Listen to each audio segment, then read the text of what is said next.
राम मंदिर लोकार्पणाच्या आधी पंतप्रधान नरेंद्र मोदी आज अयोध्या दौऱ्यावर जाणार आहेत. अयोध्येतील नवं विमानतळ आणि रेल्वे स्टेशनचं ते उद्घाटन करतील. शिवाय विमानतळ ते अयोध्या धाम रेल्वे स्टेशनपर्यंत रोड शो काढला जाणार आहे. पंतप्रधान नरेंद्र मोदी आज उत्तर प्रदेशमधील अयोध्या शहराला भेट देतील. या भेटीमध्ये अयोध्येला 15,700 कोटी रुपयांची भेट मोदी देणार आहेत. ज्या सत्तेची भीती वाटते ती उलथवून टाका. उद्धव ठाकरे यांनी कार्यकर्त्यांना हे आवाहन केलंय. सत्तेला घाबरणार असाल तर काहीच उपयोग नाही. पुढील वर्ष हे निवडणुकीचं आहे, त्यामुळे पक्षाची ताकद वाढवा असं आवाहन सुद्धा त्यांनी केलंय. मुख्यमंत्री एकनाथ शिंदे अनोखा उपक्रम राबवणार आहेत. महाराष्ट्रातल्या गावागावामध्ये राम मंदिराचा सोहळा लाईव्ह दाखवला जाणार आहे. गावच्या मंदिराबाहेर स्क्रीन लावून सोहळा लाईव्ह दाखवला जाईल. अयोध्येमध्ये 22 जानेवारीला होणाऱ्या राम मंदिराच्या उद्घाटन सोहळ्यासाठी काँग्रेस नेत्या सोनिया गांधींना निमंत्रण आले, परंतु सोनिया गांधी कार्यक्रमाला उपस्थित राहू शकणार की नाही यावर काँग्रेसकडून सध्या मौन बाळगलं जात आहे. अयोध्येमध्ये येणाऱ्या राम भक्तांसाठी अयोध्या विमानतळ महत्त्वाचं प्रवासाचं साधन ठरणार आहे. याच विमानतळाची आतली दृश्य पुढारी न्यूजच्या हाती लागली आहेत. सध्या आपण स्क्रीनवर ही दृश्य बघतोय. अयोध्येतील सोहळ्यासाठी उद्धव ठाकरे आणि शरद पवारांसह राज ठाकरेंना सुद्धा निमंत्रण देण्यात आलंय. याशिवाय वंचितचे प्रकाश आंबेडकर आणि केंद्रीय मंत्री रामदास आठवले यांना सुद्धा निमंत्रण पाठवलं जाणार आहे. महाराष्ट्र भाजप प्रदेश कार्य समितीची बैठक दादर वसंत स्मृती इथं सकाळी 10 वाजता होणार आहे. या बैठकीसाठी उपमुख्यमंत्री देवेंद्र फडणवीस, चंद्रशेखर बावनकुळे उपस्थित असतील. बैठकीमध्ये पदाधिकाऱ्यांना मार्गदर्शन केलं जाणार आहे. लोकसभा निवडणुकांसंदर्भात काँग्रेसची निर्णायक बैठक 4 जानेवारीला होणार आहे. इंडिया आघाडीतील घटक पक्षांसोबत 2 किंवा 3 जानेवारीला चर्चा होईल. नवी दिल्लीमध्ये पार पडणारी ही बैठक अत्यंत महत्त्वाची मानली जाते. लोकसभेसाठी राज्यातील जागा वाटपावर दिल्लीमध्ये विचारमंथन होणार आहे. काँग्रेस जुन्या समीकरणांवर फुली मारत सर्वाधिक जागांवर दावा करणार असल्याचं कळतंय. काँग्रेसची भूमिका महाविकास आघाडीच्या जागा वाटपात वादाचं कारण ठरू शकते. उत्तर पश्चिम मुंबई लोकसभा मतदारसंघामधून मुंबई काँग्रेसचे नेते संजय निरुपम यांनी आग्रही भूमिका घेतली आहे. उद्धव ठाकरे यांनी उत्तर पश्चिम मुंबई लोकसभा मतदारसंघ काँग्रेससाठी सोडण्यास नकार दिलाय. इंडिया आघाडीतील समावेशावरून काँग्रेस आणि वंचित बहुजन आघाडीमध्ये तू मैमे थांबतच नाहीये. आघाडीसाठी बाळासाहेब आंबेडकर यांनी दिलेल्या जाहीर आणि लेखी प्रस्तावाला काँग्रेस श्रेष्ठींनी अजूनही कुठलाच प्रतिसाद दिलेला नाही. शिंदेच्या शिवसेनेनं मनसे अध्यक्ष राज ठाकरे यांच्यापुढे मैत्रीचा हात केलेला आहे. राज ठाकरे लोकनेते असून ते आमच्यासोबत आले तर महाराष्ट्राच्या राजकारणात मोठा बदल घडेल असं संजय शिरसाट यांनी म्हटलंय. राष्ट्रवादी अजित पवार गटाला ठाकरेंच्या शिवसेनेकडून धक्का देण्यात आला. अजितदादांचे कट्टर समर्थक संजोग वाघेरे आज मातोश्री इथं शिवसेना ठाकरे गटात प्रवेश करतील. वाघेरे पिंपरी चिंचवडचे माजी महापौर आहेत. 26 जानेवारीला मनोज जरांगे पाटील यांच्यासह मराठा समाज मुंबईत धडकेल. आझाद मैदान किंवा शिवाजी पार्कवर उपोषण केलं जाणार आहे आणि उपोषणासाठीचं मैदान स्वतः जरांगे पाटील निवडणार आहेत असं कळतंय. पायी मोर्चामध्ये 3 कोटी मराठा सहभागी होतील असं मनोज जरांगे पाटील म्हणाले होते आणि त्यावर बबनराव तायवाड यांनी टीका केली आहे. मराठ्यांची संख्या 3 कोटी आहे का असा सवाल करत धरसोड वृत्तीमुळे जरांगेंच्या आंदोलनाची धार कमी झाली आहे असंही त्यांनी म्हटलं. धनगर आरक्षणाचा 26 जानेवारीपर्यंत निर्णय घ्या असं अल्टिमेटम धनगर समाजाच्या नेत्या सक्षणा सलगर यांनी दिलाय. धनगर समाजाला एसटीमधून आरक्षण देण्याची मागणी त्यांनी केली आहे. क्रिकेटनंतर मनोज जरांगे पाटलांनी लेझिम खेळण्याचा आनंद लुटला. जालन्याच्या अंतरवली सराटीमध्ये कार्यकर्त्यांसह त्यांनी लेझिम खेळलं.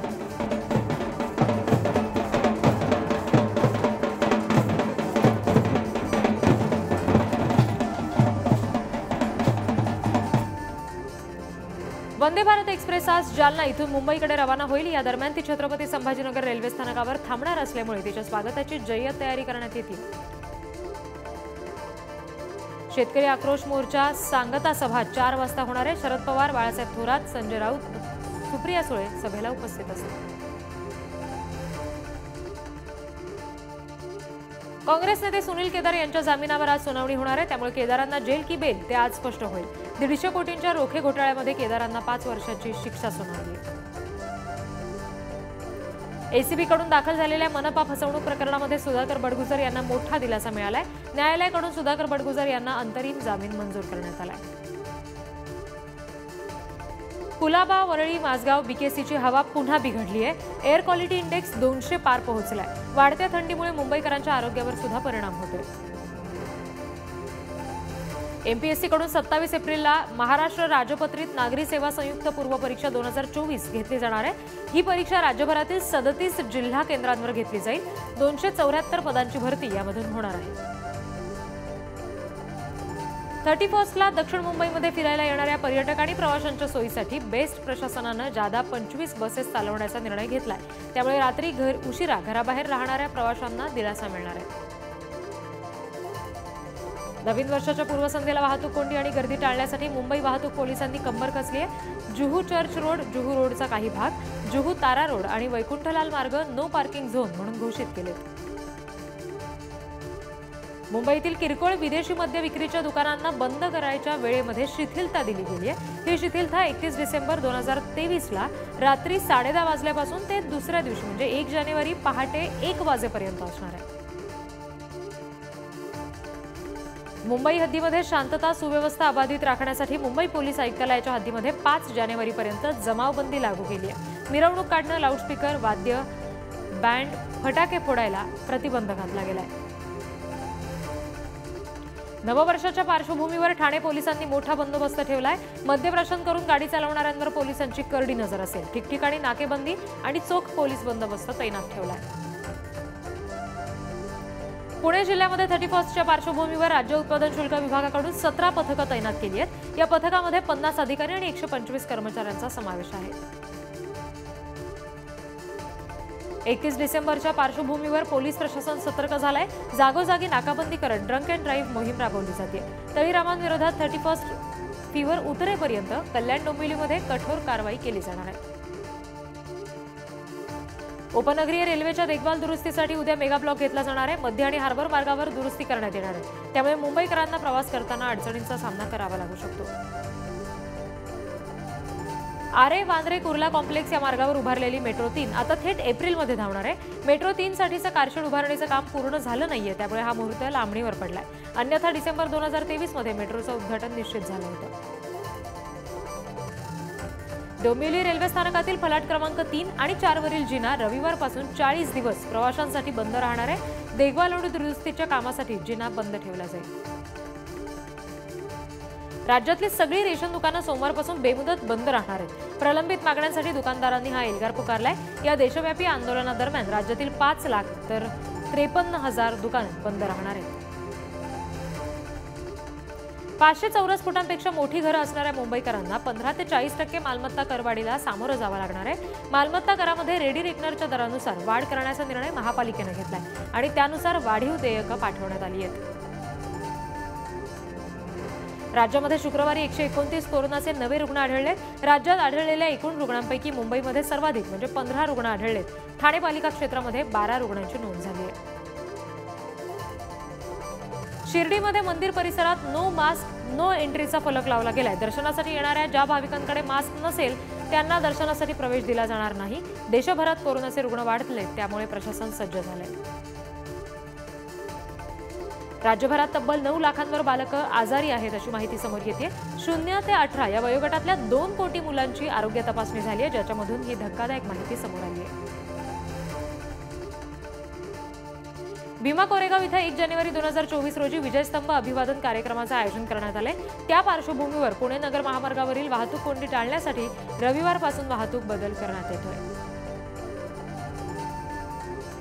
अयोध्येचं 22 जानेवारीला राम मंदिर लोकार्पण सोहळा पार पडणार आहे आणि या सोहळ्यामध्ये चौघडा वाजवण्यासाठी पुण्यातील पिंपरी चिंचवड शहरामध्ये वास्तव्यास असलेले रमेश पाचंगे यांना निमंत्रण देण्यात आलं.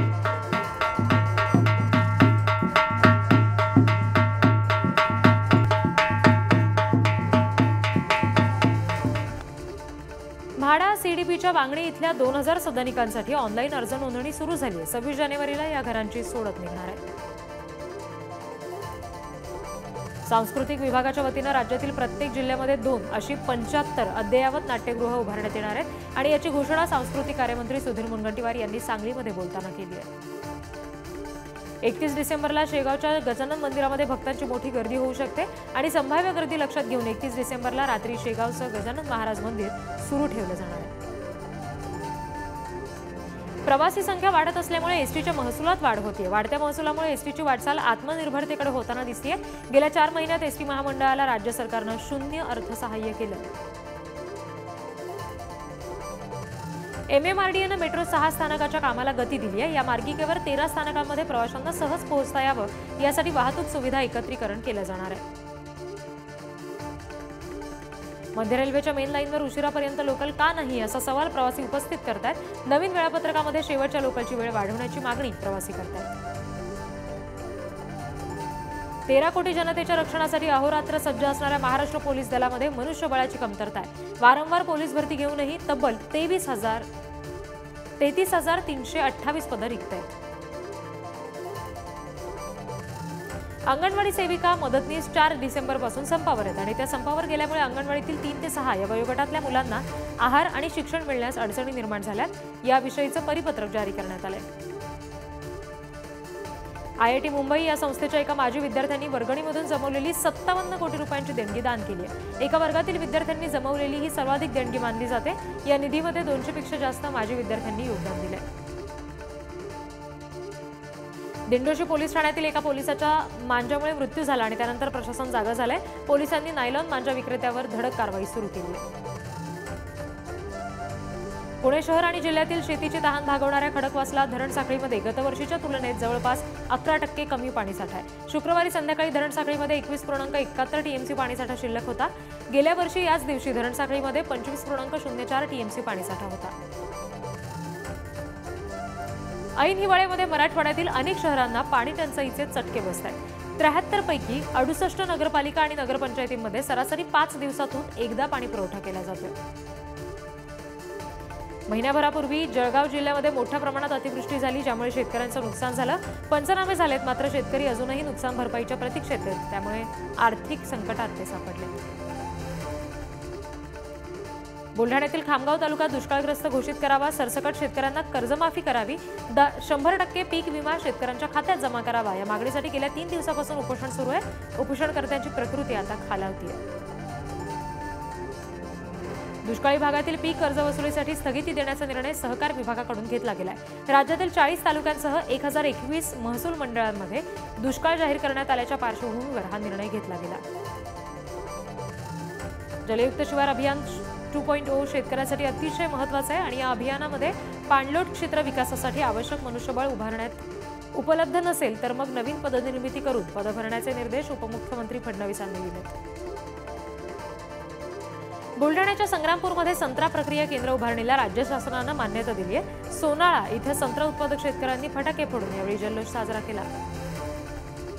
राज्याचे मुख्यमंत्री उपमुख्यमंत्री यांच्या प्रमुख उपस्थितीमध्ये 5 जानेवारी रोजी मांडगावमध्ये शासन आपल्या दारी कार्यक्रम होतोय आणि याची जोरदार तयारी सुरू आहे. सगळ्यात मोठ्या कार्यक्रमासाठी शासन 3 कोटी रुपये खर्च करणार आहे. राज्यभरातील ड्रोन केंद्रांचं मुख्यालय IIT मुंबईमध्ये होणार आहे. राज्य सरकारचे ड्रोन अभियानांतर्गत 12 जिल्हे 6 विभागामध्ये ड्रोन केंद्र उभारलं जाणार आहे. मुंबईतील घरं सर्वात महागडी आहेत. ग्राहकांची मोठी क्रयशक्ती घरांच्या खरेदीमध्ये खर्च होते अशी माहिती समोर आली आहे. त्यामुळे मुंबईकरांचा साधारणपणे 50% उत्पन्न गृहकर्जावर खर्च होत आहे असं दिसतंय.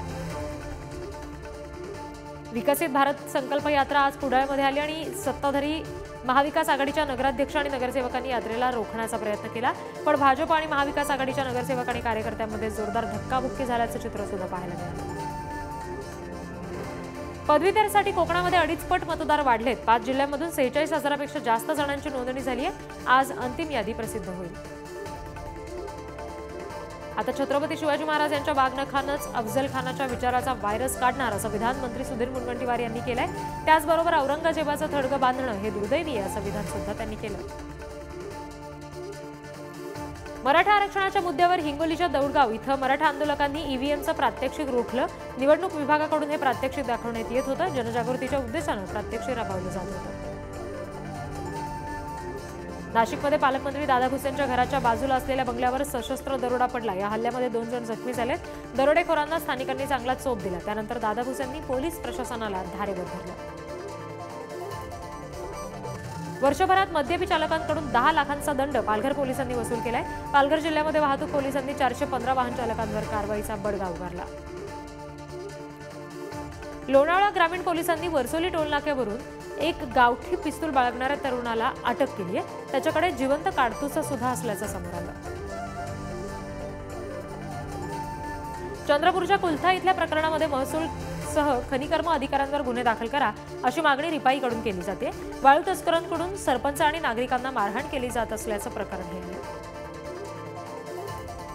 चंद्रपूरच्या जानाळामध्ये वाघाच्या हल्ल्यात एका शेतमजुराचा मृत्यू झालाय। मूल तालुक्यातील बफर झोन क्षेत्रामध्ये घटना उघडकीस आली। सुभाष लिंगाजी खडपे असं मृताचं नाव आहे। उत्तर भारतामध्ये आणखी काही दिवस दाट धुकं राहील असा रेड अलर्ट हवामान खात्यानं पुन्हा एकदा दिलाय। दिल्ली, हरियाणा, पंजाब, उत्तराखंड आणि उत्तर प्रदेश या राज्यांचा त्यात समावेश आहे। भारतीय नौदल विभागानं अधिकाऱ्यांसाठी शिवरायांपासून प्रेरणा घेऊन बॅचचे डिझाईन बनवलेत। यामध्ये शिवकालीन राजमुद्रेचं प्रतिबिंब पाहायला मिळणार आहे। नौदल विभागानं या राजमुद्रेचं शुक्रवारी अनावरण केलं। या बॅचमधून भारताचा समुद्र वारसा प्रलंबित होतो। फलकावर कन्नड अनिवार्य करण्यासाठी अध्यादेश आणणार अशी घोषणा कर्नाटकचे मुख्यमंत्री सिद्धरामय्या यांनी केली आहे। नुकतीच कन्नड रक्षण वेदिकेच्या कार्यकर्त्यांनी व्यावसायिक प्रतिष्ठानांची तोडफोड केली होती। झारखंडमधील दलित आणि आदिवासींना वयाची 50 गाठताच पेन्शन सुरू केली जाईल अशी घोषणा झारखंडचे मुख्यमंत्री हेमंत सोरेन यांनी केली आहे। ज्या कंपन्यांची कार्यालय राज्यात आहेत त्यांना 75% रोजगार भूमिपुत्रांना देण्यात येईल असं देखील त्यांनी जाहीर केलं। काँग्रेस नेते आणि तिरुवनंतपुरमचे खासदार शशी थरूर यांनी 2024 लोकसभा माझी शेवटची निवडणूक असल्याचे संकेत दिले। राजकारणात तरुणांना संधी द्यायला हवी अशी भावनाही व्यक्त केली।